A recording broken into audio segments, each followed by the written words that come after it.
"And your wife?" The guy on the other side of the counter asks me. He stretches his head to the side and looks behind me. Then he checks his computer. "It says here the reservation is for Mr. and Mrs. Briggs."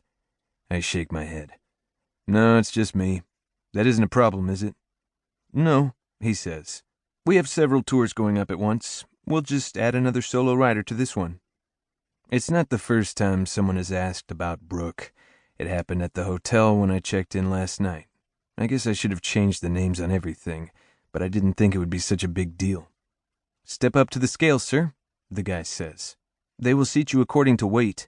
Then you can head over there behind that wall to watch the safety video." I laugh to myself, thinking that just about every woman I know would take issue with this weighing rule.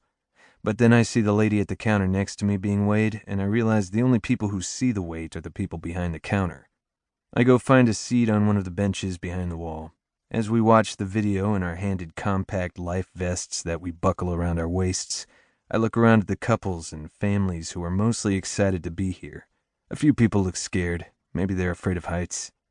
One woman looks sad, which I find strange considering we're about to go on the excursion of a lifetime. It's said to be the best one on the island. I look around, waiting for her companion to join her, but nobody does. Maybe that's why she's sad. "Please follow me." A woman escorts us outside and then directs each of us to stand on a number painted on the pavement, where we're to wait to be called over one at a time.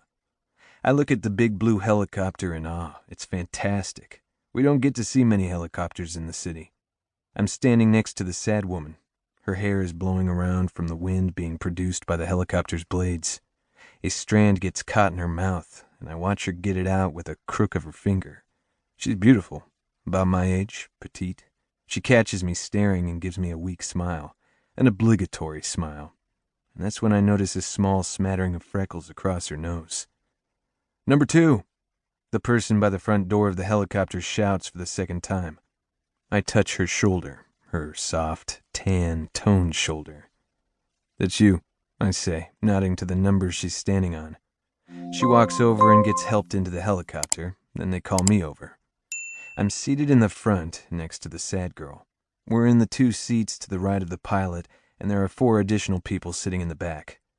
"Enjoy your ride," the helper shouts over the loud drone of the engine.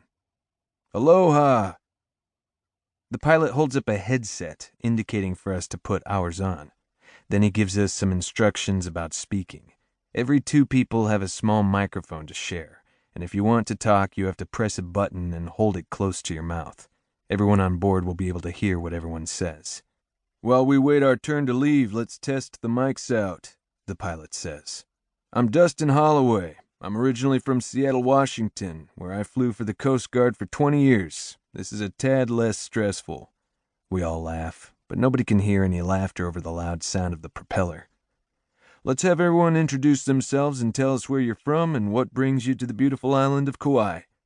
He looks at me. "You can start, number 1. I hold up the mic to my mouth and press the button. "Hi, I'm Sebastian Briggs, but everybody calls me Bass. I'm from New York City, and I roll my eyes. "I'm technically on my honeymoon." The woman next to me narrows her eyes at me and looks to the back where there are 2 other couples. She looks at me again, questioning me with her confused stare. I shake my head.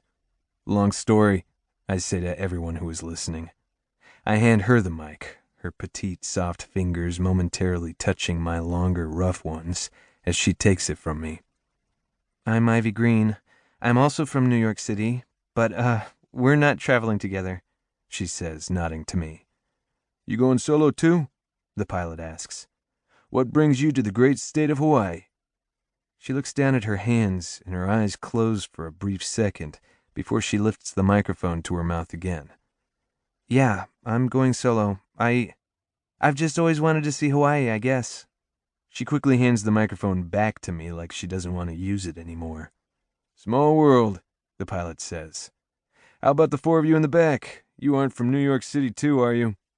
The 4 of them introduce themselves, and then the pilot announces we're ready to take off.